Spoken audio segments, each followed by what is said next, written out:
มื้อนี้สิมาเฮ็ดกาแฟเนาะใส่อันนี้แม่นนมมะพร้าวเนาะกะทิมะพร้าวนั่นแหละกะทิมะพร้าวอยู่จีนเขาเจ้ามักกินกะทิมะพร้าวแล้วก็เอามาใส่กาแฟเนาะบดเขาเจ้าจะนิยมอันนี้หลายกว่านมงัวซ้ำเนาะอยากกินมาดนละตัดสินใจซื้อมาเฮ็ดกินเองประหยัดงบประมาณเนาะเราซื้อกินมันแพงได้แล้ว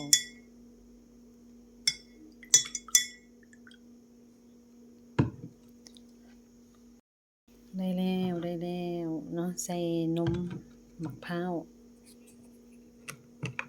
แทนนมงัวลองเฮ็ดกินเบิ่งเพราะว่าอยู่จีนเขาเจ้านิยมกินเด้กาแฟดำแต่ว่าผสมนี่ใส่เฮ็ดกินเองเนาะประหยัดงบประมาณไปซื้อเพิ่นแพงความแซ่บก็บ่ได้ลื่นกันหลายดอกเนาะแม่นอยู่ว่าอยู่ร้านมันแซ่บมันมีอันปันตึ๊ด